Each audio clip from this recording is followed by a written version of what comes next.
freely admit to you that I do have a pro-Mexico bias, but I think I do recognize Mexico's weaknesses as well as her strengths. I hope my remarks today will give you, explain to you why I am so impressed with Mexico.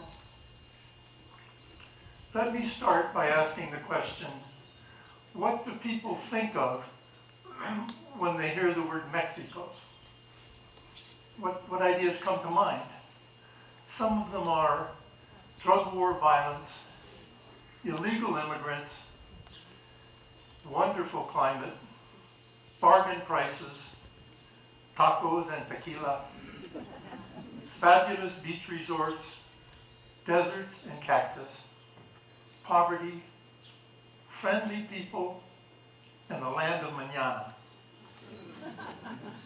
These perceptions are all essentially true, but they don't begin to capture the real character and significance of Mexico.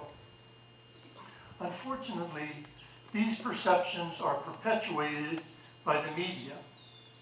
Just this last August, I read an article in The Economist, a journal that I deeply respect. It was upbeat on Mexico, and it was entitled, "Making the Desert Bloom."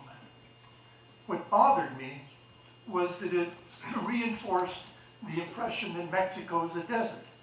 Now, obviously, if you look around, it's not a desert. In fact, Mexico gets more average rainfall than either the United States or Canada. Is Mexico important on the world stage? To answer this question, we can look at its geographic, demographic, and economic size, as well as its diversity and current trends. How big is Mexico? Well, compared to its northern neighbors, it doesn't look very big. In fact, Mexico is even smaller than Greenland. But it is the 14th largest country on the planet.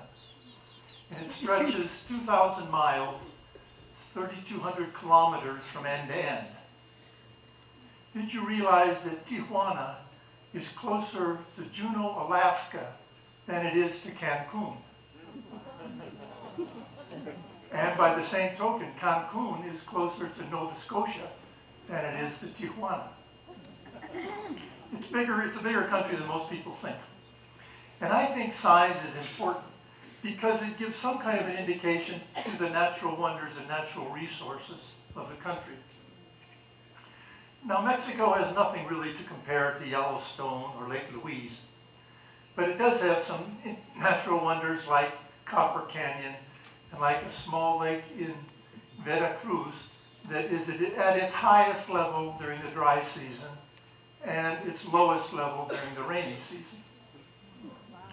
Perhaps more fascinating is a cave up in Chihuahua that has gigantic selenite crystals that are up to 6 meters long, that's 20 feet long, and weigh 30 tons.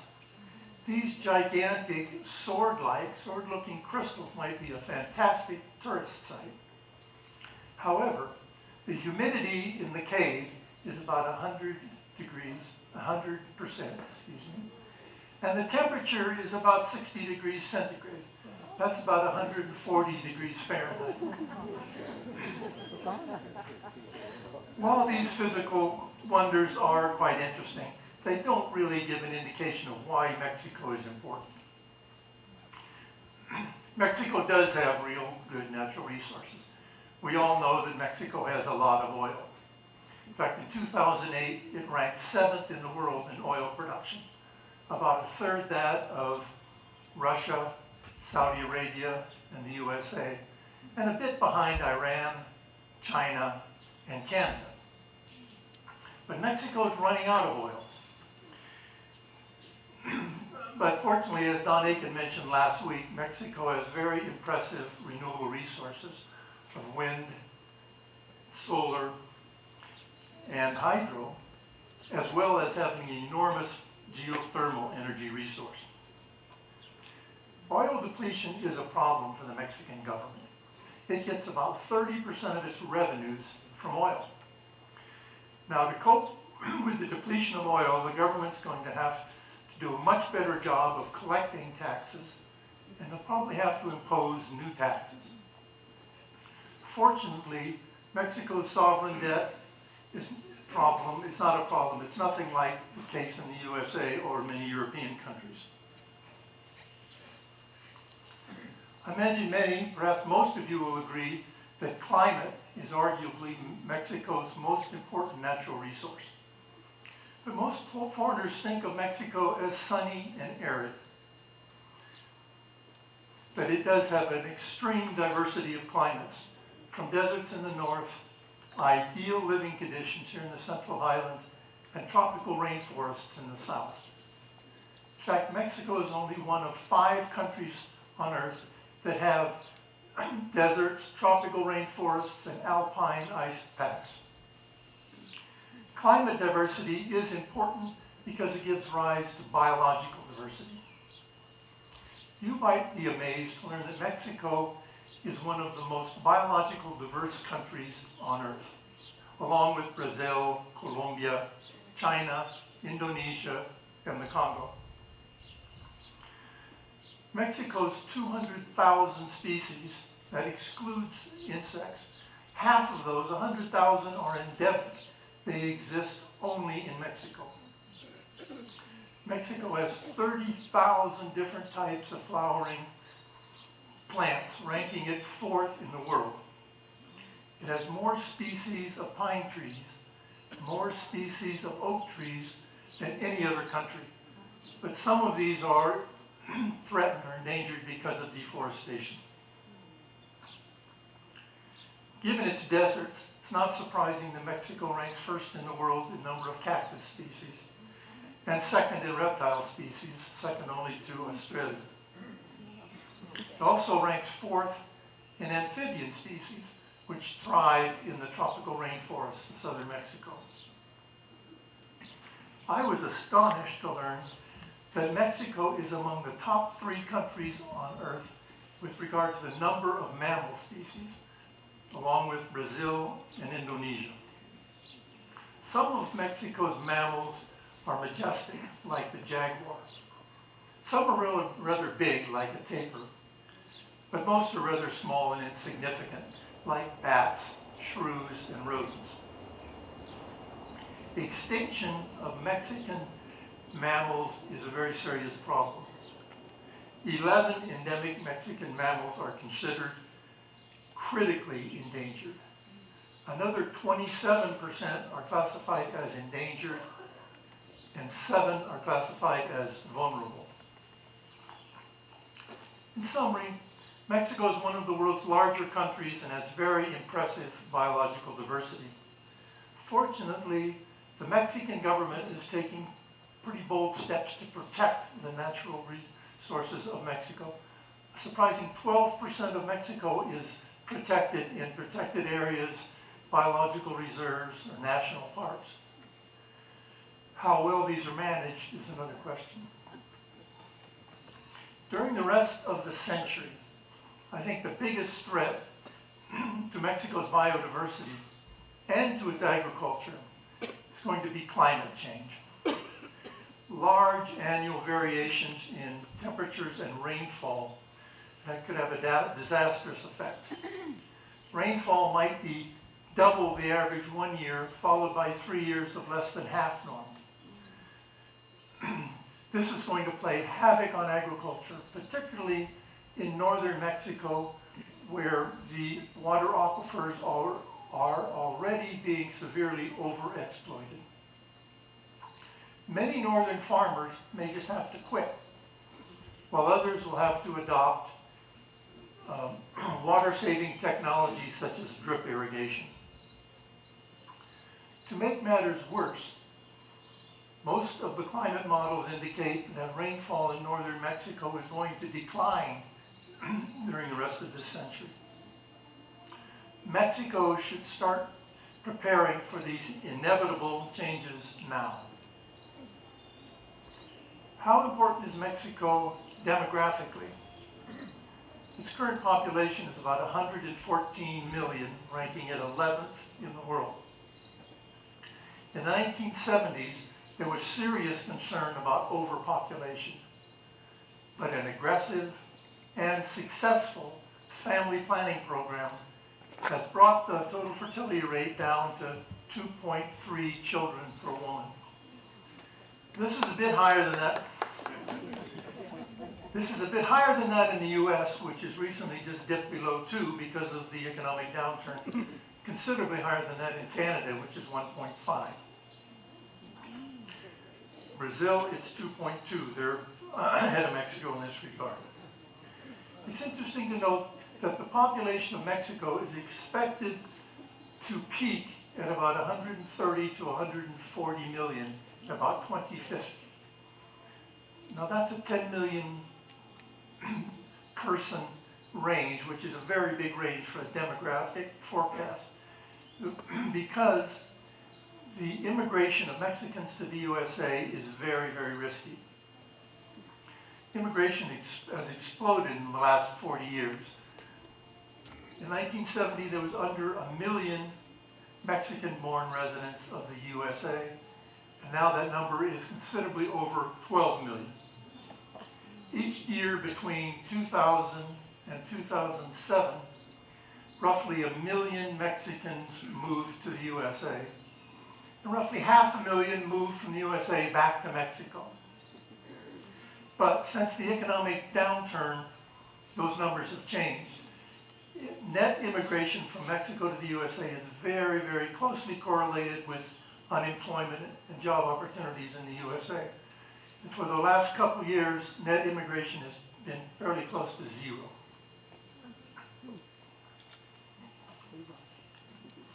Adding Mexican immigrants to the USA to Mexicans who are born in the USA, there are currently over 30 million Mexicans in the USA. Though most of these still live in California and Texas, there are now Mexican communities throughout the United States. Knowing this group and their linkages to the mother country is really important to understanding modern Mexico.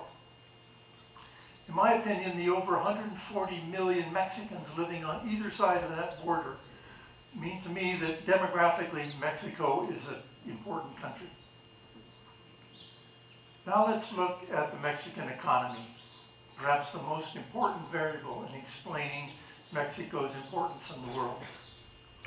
Mexico's GDP in 2010 was about 1.6 trillion US dollars, ranking it 11th in the world. That's based on purchasing power parity, which is a way of comparing the total amount of goods and services produced in a country independent of exchange rates. Let me give an example. A haircut in the United States might cost $10. An equally good haircut in Mexico might cost $5, and in China it might cost $2. On a purchasing power parity basis, that haircut would contribute $10 to the goods and services produced by each of those countries. For comparison, Mexico's economy is smaller than that of Brazil or Italy, but larger than that of Spain, South Korea, or Canada. On a per capita basis, the GDP is nearly $15,000 a year. That's only about a third of that in Canada or the USA, only half that in South Korea, but it's 30% higher than that in Brazil, 30% higher than the world average, almost twice that of China, 4 times that of India. Mexican economy has been hit hard by the recent recession, but is recovering nicely. Recent growth has been impressive, but not as impressive as that in China, India, Russia, or Brazil. As an aside, Goldman Sachs made a statement that by the year 2050, Mexico would be the world's 5th largest economy, only behind China, the USA, India, and Brazil. Growth and competition would be much better without Mexico's powerful monopolies and their unions. These restrict competition in several sectors, including oil exploration, gasoline distribution, electricity, telecommunications, beverages, corn flour, and education. In the late 20th century, Mexico lurched from one financial crisis to another. These were characterized by hyperinflation and massive devaluations. Maybe some of you were here in the 90s to experience that. To avoid big risks, foreign investors stayed away from Mexico, and wealthy Mexicans kept their assets offshore. Upon assuming office in December 1994, President Ernesto Zedillo faced one of the worst economic crises. He took several steps to stabilize the economy, such as floating the peso and orchestrating with President Clinton a very controversial $48 billion bailout. The bailout required very onerous austerity measures. They hiked income tax 50%. They reduced public spending, and they privatized a number of state-owned enterprises. President Zedillo effectively implemented these reforms, which he knew were the best for Mexico, although they seriously hurt his public popularity. The bailout reforms succeeded. The economy stabilized, growth resumed. Mexico repaid the bailout loan before its due date.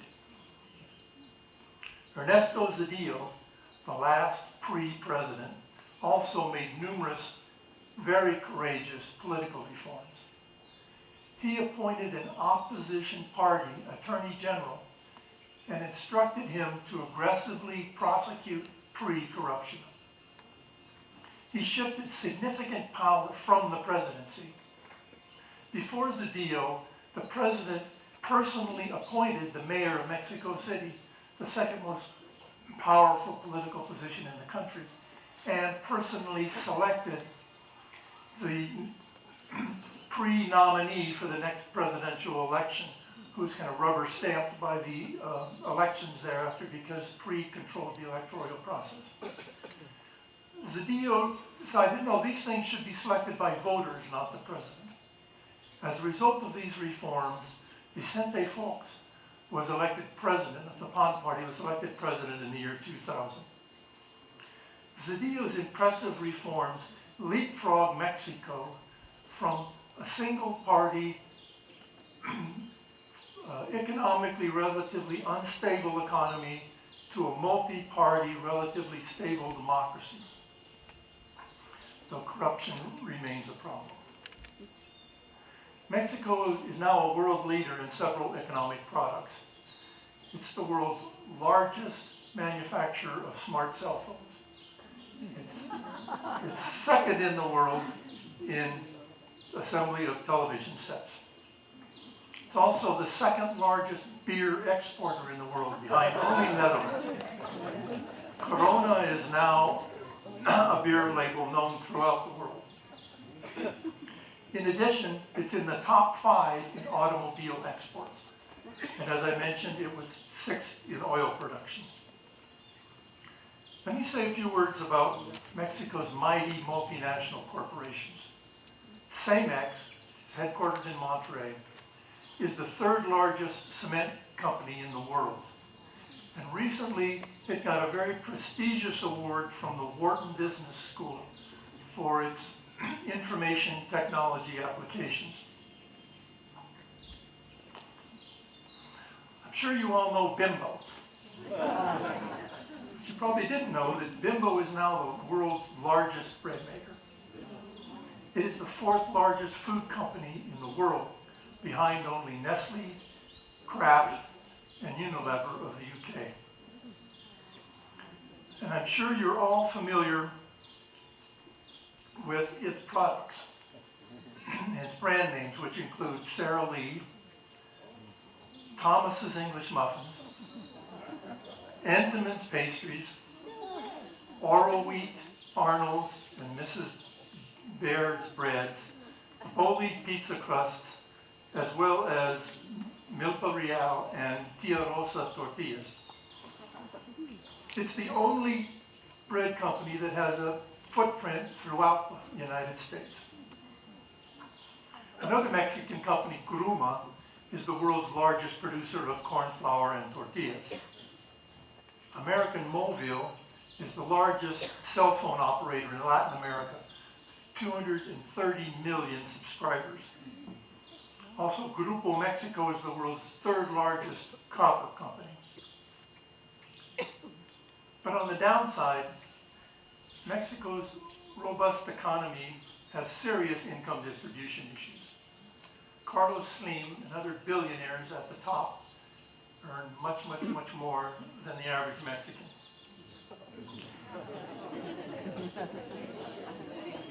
The income and the standard of living of the top 20% in Mexico, that's 23 million people, have higher income, better standard of living than the vast majority, that's the middle 60% in the United States or Canada.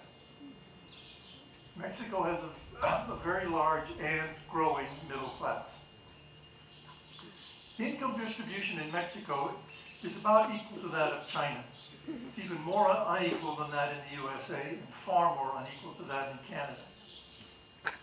Almost a fifth of Mexicans are now below the food-based poverty line in Mexico. They don't have enough money to buy basic food to put on the table. The income of the highest 10% in Mexico is fully 22 times higher than that of the lowest 10%. For comparison, the ratio is 16 in the USA, 14 in the UK, 9 in Canada, and only 4.5 in Japan.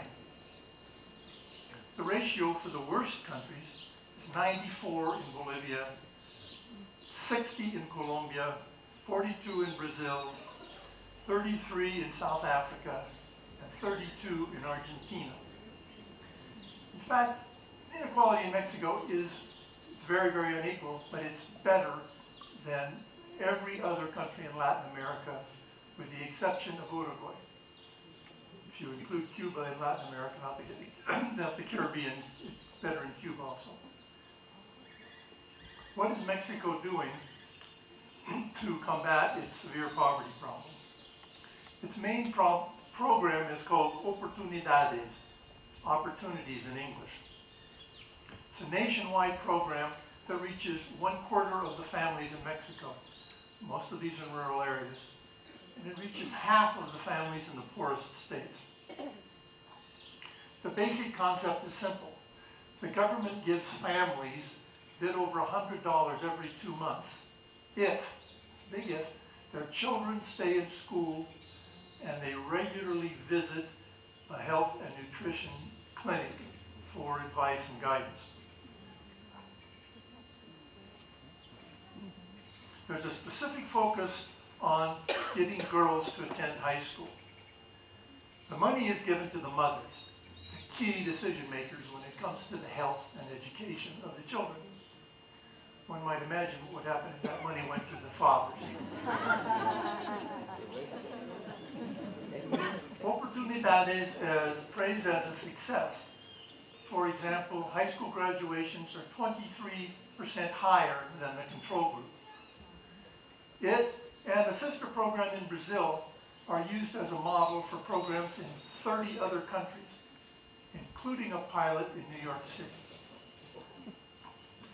Now let's return to the basic question.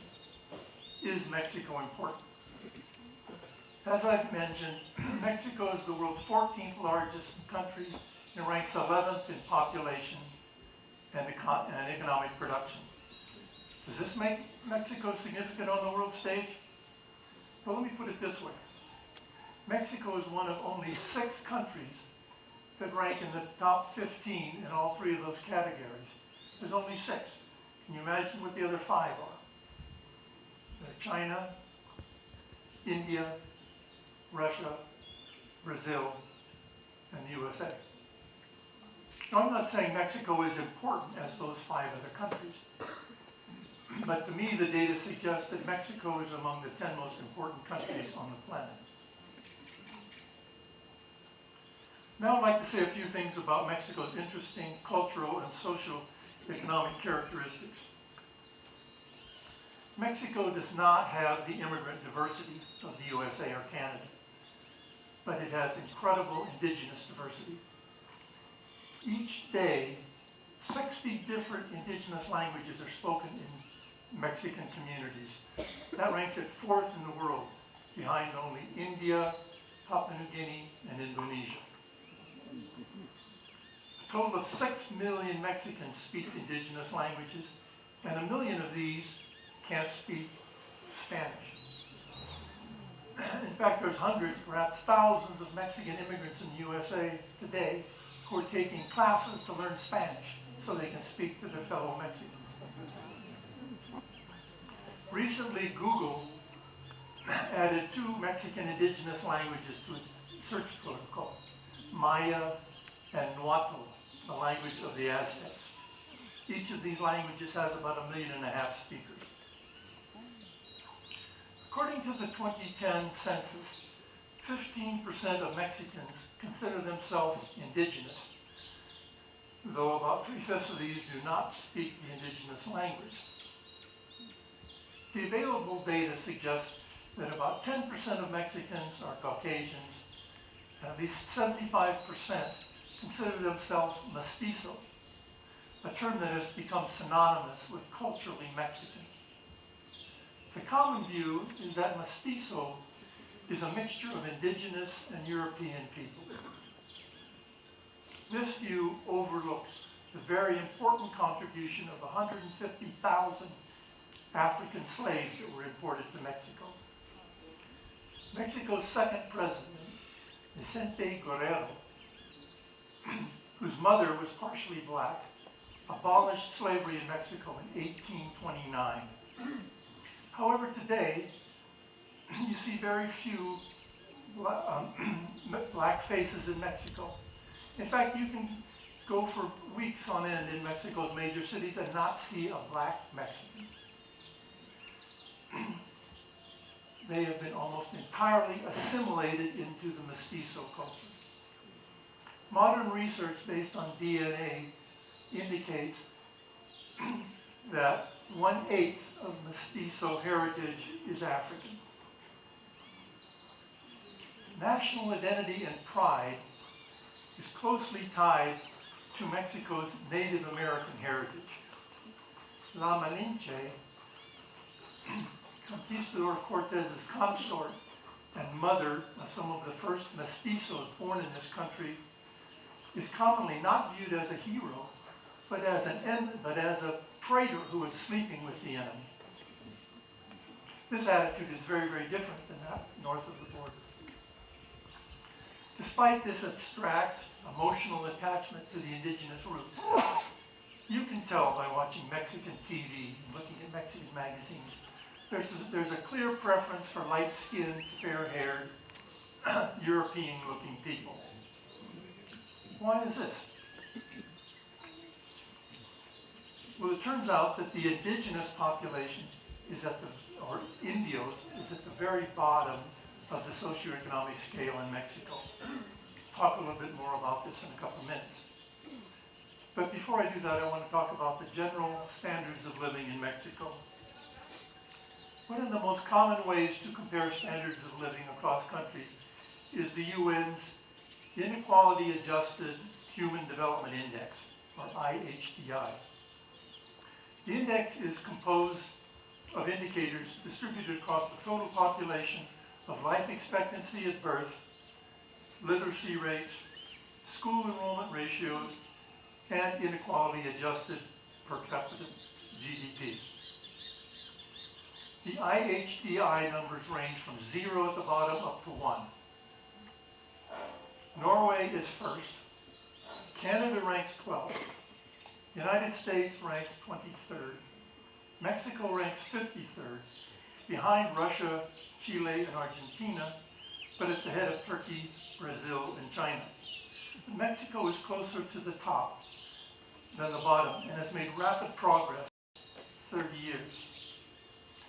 In terms of IHDI and a whole range of other development indicators, Mexico is about where the USA and Canada was in the 1970s. I'm sure looking around, we all remember the 1970s. As I remember it, it was quite good. But actually, life in Mexico today is far, far better than it was up north in the 1970s. Today, Mexicans have access to cell phones, personal computers, the internet, email, iPads, Facebook, laser and laparoscopic surgery, new wonder drugs, MRIs, digital x-rays, etc., etc. But on the other hand, Mexicans might feel relatively poor because of their much bigger, much richer, and much louder northern neighbors. We might assess this by asking the question, are Mexicans happy? Researchers have done considerable amount of effort with surveys, etc., to try to come up with international happiness indicators. And according to their research, Mexicans are about as happy as Canadians or Americans, and far happier than Russians, French, or the Japanese. However, we should be cautious when comparing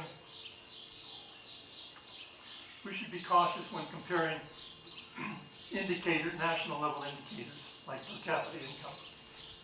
In Mexico, they often hide more than they reveal. There's giant spatial differences in standards of living within Mexico.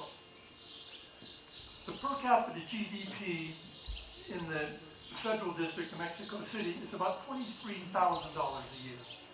This is 6 times higher than that in the poorest states of Oaxaca and Chiapas. Comparable ratio in the US or Canada is less than 2. In general, northern Mexican states are far better off than those in the south.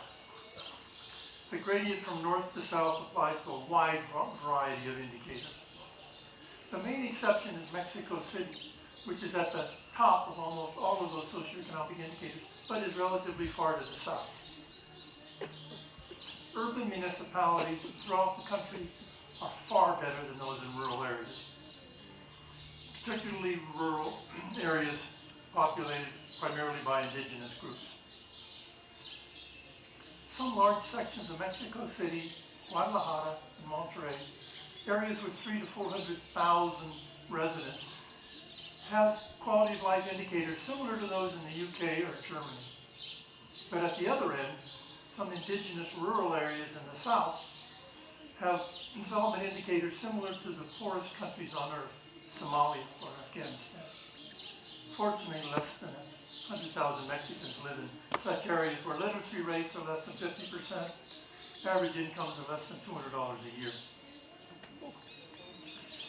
The last presidential election in 2006 also demonstrated a very distinct north to south division. 14 of the 17 northern states voted for Felipe Calderon of the center-right PAN party. On the other hand, 12 of the 15 southern states voted for populist candidate López Obrador of the leftist PRD party. Interestingly, the PRI party, which had an iron grip on Mexican politics for 70 years up to the year 2000, did not win in a single state. However, PRI made very strong showing in the 2009 by-election and the 2010 state elections, and is the favorite to win the presidency in 2012. Public education is a serious long-term issue. Though education in Mexico is improving and literacy is above 93%, there's still a long way to go.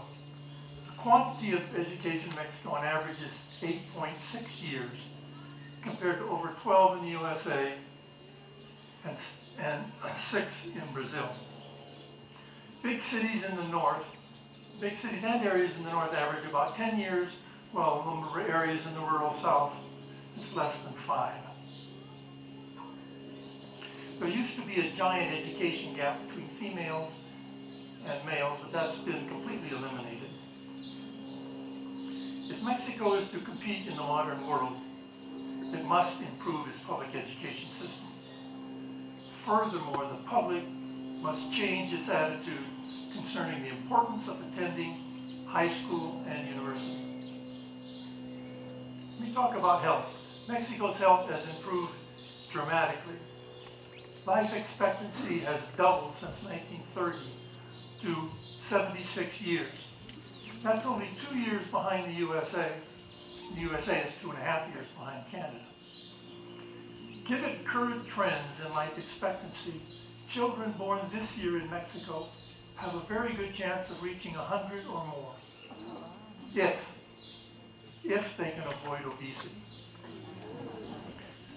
The rate of adult obesity in Mexico is 24%. It's the second highest in the world, behind only the USA, which has a rate of 31%.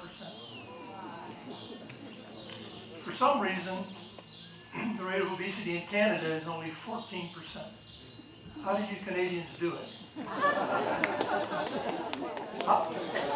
I think there's some mysterious slimming ingredient in those Tim Hortons donuts.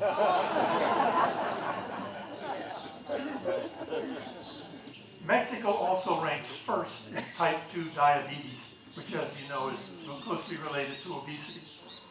Improving this situation will require massive public education campaigns and very dramatic behavior changes. Drug wars appears to be the biggest Mexican issue in the media these days. Most Mexicans feel that the drug wars problem is really a USA problem. They're the ones that have this insatiable appetite for illicit drugs, and they're the ones that supply all of these assault rifles and other sophisticated arms. The illegal drug trade brings an estimated $20 to $30 billion a year into Mexico, which goes quite a while to create jobs and stimulate the economy. But on the downside, the violence and corruption is a very serious social problem and has an important impact on tourism and foreign direct investment. While drug violence used to be mostly limited to northern Mexico, it has increased rapidly in the recent year here in western Mexico. But the threat of drug violence to tourists is relatively minor. According to the State Department, 19 million Americans visited Mexico last year, and 106 of those were killed in drug violence. If you divide 19 million by 106, it comes out that the chance of being killed from visiting Americans is 1 in 176,000. Now, if you're an American drug dealer, or if you're visiting Mexican drug dealers when you come to Mexico, your chances of being killed are much, much higher. But on the same token, if you're not doing those, if you're just a regular tourist, the chances are much, much lower. For comparison, the odds of an American being killed in a traffic accident in any 1 year are about 1 in 7,000.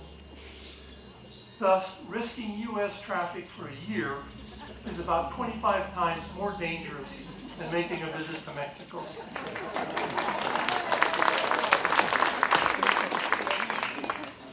In the long term, I think the problem of drug violence will essentially be eliminated when Mexico and the USA decriminalizes marijuana and other recreational drugs.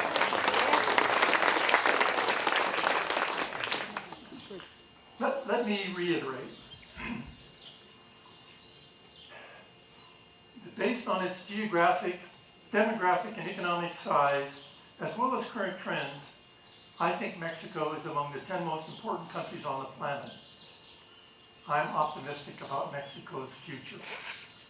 However, I do recognize some severe problems. As discussed, Mexico, like the USA, has serious income inequality, education, and obesity issues, as well as an ongoing problem of drug violence. But for the rest of the century, I think the biggest challenges will be inequality, obesity, and climate change. Before I take questions, let me suggest that if you'd like to learn a bit more about Mexico, you can take a look at our book, and there's a couple copies of this in the LCS library.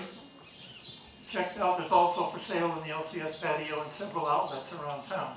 You can also take a look at our website, www.geo-mexico.com. And they have, every week we have 2 or 3 new articles about Mexico. So let me stop here and ask if there's any comments or questions.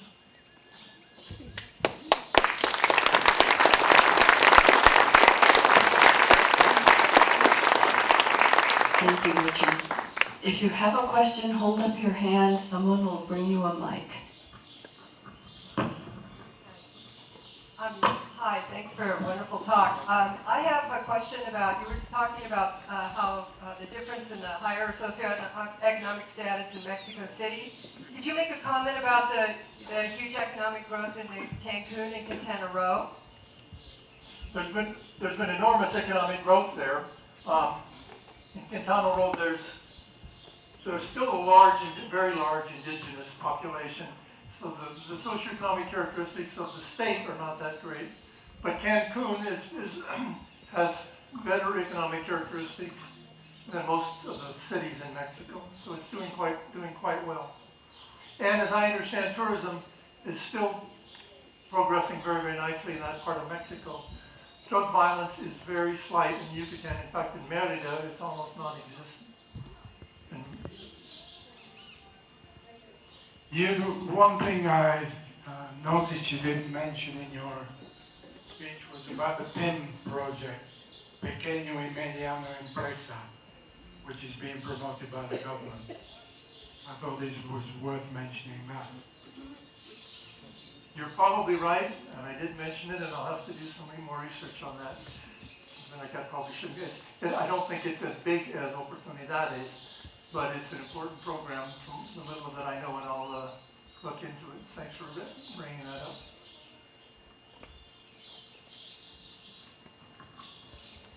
There's a question. Wait for the mic. Thank you. Any comments on Mexico's mining sector as silver and other natural resources that are pretty big and part of the global economy? Actually, as you probably all know, silver used to be the main. That's the reason why the Spaniards came, and that was the main industry. And still, Mexico is one of the largest silver miners in the world. But silver is not all that important these days. It's actually the other minerals that I think they come along with it, zinc and others that are more important than copper. It's important, and I know the Canadian companies are very, very involved, but it's rather small in terms of exports. Much, much smaller than, say, manufacturing, which is the mightiest thing. Although we often hear about the importance of oil and tourism and drug money coming in. Manufacturing exports swamps all of that. Automobile exports swamps all of that. Yes. I'm very impressed with your knowledge, and I'm curious. What has motivated you to become such an expert in this field? As I mentioned, when I first came here, and I was comparing Mexico to Somalia and Egypt, Honduras, etc., and a lot of the people were coming here comparing Mexico to Ontario. And obviously, you know, Mexico doesn't do that well compared to Ontario. So I wanted to enlighten people, have them see it like I did, or at least give them an opportunity to see it like I did.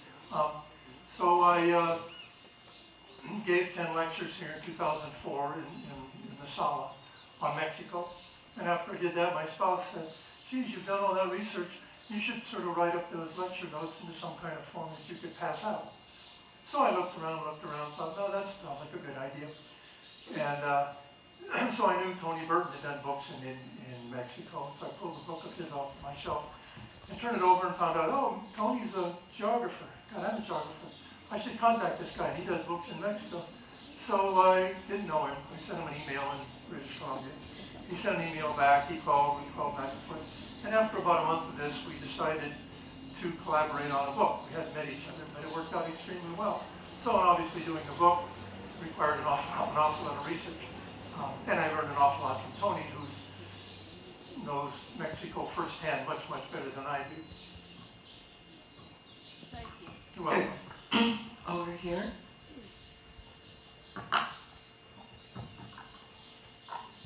Do you have any thoughts on the wine industry here and how it might evolve and grow like the wine industry in Chile? No. Good, excellent question. I'm thinking climatically, what the climates in Mexico are good for growing grapes, which ones are similar to Napa, which I know well. I spent summers in Napa as a kid. And I think there is definitely a future here. I don't know if it's going to do as well as Chile, but there probably is a good future, and then it just takes some investment in entrepreneurship and talent. I know it's not a very good answer, but it's the best I can do. It seems that might be all the questions, and I want to really thank you for allowing me to talk with you.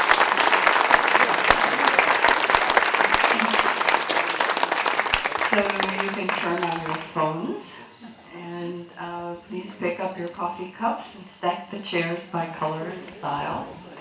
We hope to see you next Sunday, when we're going to have Lynn Johnson talk about evolution of the universe, why you matter.